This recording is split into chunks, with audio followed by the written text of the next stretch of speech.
మీ personal interviews మరియు వ్యాపార ప్రకటనల కొరకు ఈ నెంబర్ని సంప్రదించండి.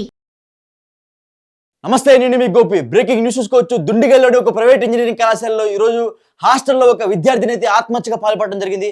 అదేవిధంగా వాళ్ళ తల్లిదండ్రులు అయితే నా కూతురు పిరికిది కాదు, నా కూతురు చాలా ధైర్యవంతురాలు అని వాళ్ళ తల్లిదండ్రులు అయితే వాపోతున్నారు. కూలి పని చేసి కష్టపడి నా కూతురుని చదివిస్తే ఈరోజు కాలేజీ యాజమాన్యం ఒక శవ రూపంలో నా కూతురుని నాకు అందించారంటగా కాలేజీ యాజమాన్యం అయితే వాపోతున్నారు. సో ఇదే విషయం గురించి మరిన్ని అంశాలు తెలుసుకోవడానికి మా పొలిటికల్ ఎడిటర్ కార్తిక్ ఉన్నారు. ఆయన తెలుసుకుందాం. కార్తిక్, చెప్పండి, దుండిగల్ కాలేజీలో ఏం జరిగింది? దుండిగల్ కాలేజీలో బీటెక్ చదువుతున్నటువంటి ఒక అమ్మాయి ఆత్మహత్యకు పాల్పడింది. అంటే అమ్మాయి ఉరి వేసుకొని చనిపోయింది. ఆ అమ్మాయి కడుపు నొప్పి కారణంగా అనారోగ్య సమస్యలతో కాలేజీకి అటెండ్ కాలేదని, ఆ లేఖని కాలేజీ యాజమాన్యానికి కూడా పంపించిందని ఒక లేఖను పేరెంట్స్ కి వాళ్ళు ఇచ్చారు. అంటే యాజమాన్యం చెప్తుంది ఏంటంటే ఆ అమ్మాయి కేవలం అనారోగ్య సమస్యలతో బాధపడుతూ లీవ్ తీసుకుంది, మరి ఎందుకు చనిపోయింది అనేది మాకు తెలియదు అనేటువంటిది కాలేజీ యాజమాన్యం చెప్తున్నారు. పేరెంట్స్ చెప్తున్నారు ఇది ఖచ్చితంగా ఆత్మహత్య కాదు, దీని వెనకాల ఏదో కారణాలు ఉన్నాయి, బలమైనటువంటి కారణాలు ఉన్నాయి. మా అమ్మాయి కడుపు నొప్పి అయినా ఇంకే సమస్య వచ్చినా సరే మాకు చెప్తుంది. మాకు చెప్పలేదు అంటే మా ఏ చిన్న సమస్య వచ్చినా ఆ అమ్మాయి మాకు చెప్తుంది. చెప్పలేదు అంటేనే ఇక్కడ ఏదో విషయం దాగి ఉంది. ఆ విషయం ఏంటి? కాలేజీ యాజమాన్యానికి అంతా తెలుసు, కాలేజీ యాజమాన్యమే మా పిల్లని చంపింది అనేటువంటిది ఆ పేరెంట్స్ చెప్తున్నటువంటి మాట. వరుసగా ఈ మధ్య కాలంలో జరుగుతున్న అనేక సంఘటనలు, కాలేజీ చదువుతున్నటువంటి పిల్లలు, చేతి కొదొచ్చినటువంటి పిల్లలు చనిపోతుంటాం. ఈ మధ్య కాలంలో కూడా చూసాం. బాసరలో స్వాతి అనే ఒక అమ్మాయి ఏ రకంగా ఆత్మహత్య చేసుకుంది అనేది కూడా మనం చూసాం.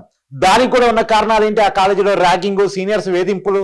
ఆ వేధింపుల్ని కాలేజీ యాజమాన్యాలకు దృష్టికి తీసుకెళ్ళినప్పుడు కూడా పట్టించుకోకపోవటం అనేటువంటిది తెలిసింది.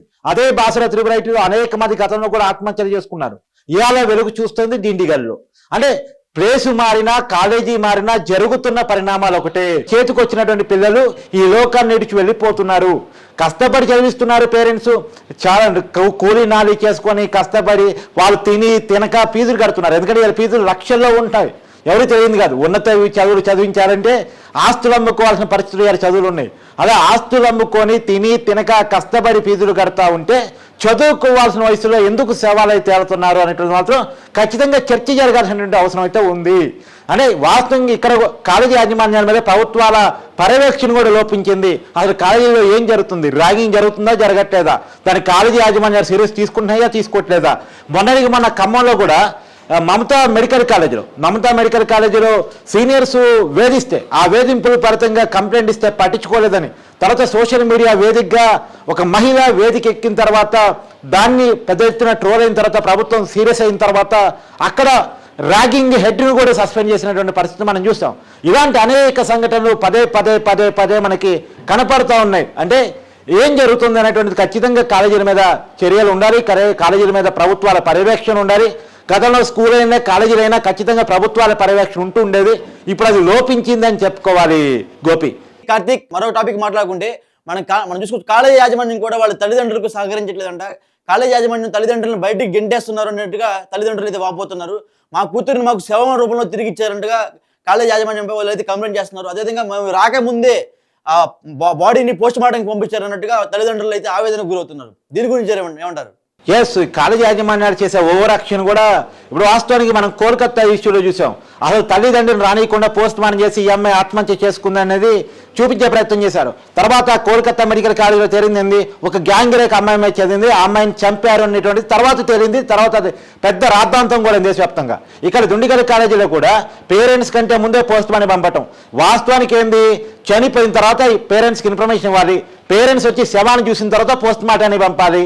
అసలు పేరెంట్స్ని చూపించకుండా పోస్ట్ మార్టం పంపించాకు కాలేజీ యాజమాన్యానికి ఎవరిచ్చారు? ఇక్కడ బేసిక్గా నేను అడుగుతున్నటువంటి ప్రశ్న. అంటే పేరెంట్స్ చూపించకుండా పోస్ట్ మార్టాన్ని పంపించే హక్కు ఎవరిచ్చారు? అది కాలేజీ యాజమాన్యం ఖచ్చితంగా సమాధానం చెప్పాలి. నేను ఖచ్చితంగా భావిస్తుంది అనుమానాలు పేరెంట్స్ చెప్తుంది కూడా ఏంటంటే కాలేజీ యాజమాన్యానికి సంబంధించిన ఏదో ఇష్యూస్ ఉన్నాయి, ఆ కాలేజీలో ఏదో విషయాలు నడుస్తున్నాయి, కాలేజీ రిప్యుటేషన్ పాడొద్దని, కాలేజీ పేరు పాడొద్దని ఆ విషయాన్ని కాలేజీ యాజమాన్యం దాచిపెట్టే ప్రయత్నం చేస్తుంది. వాళ్ళకి ఫీజులు కావాలి తప్ప వాళ్ళకి పిల్లల ప్రాణాలతో పని లేదు. వాళ్ళు కేవలం డబ్బుల కోసం పనిచేసే యంత్రాలు తప్ప వాళ్ళకి కనీస మానవతా దృక్పథం కానీ సామాజిక స్పృహ కానీ ఉండట్లేదు అంటానికి ఇది ఒక ఉదాహరణ. Gopi, okay, thank you Karthik.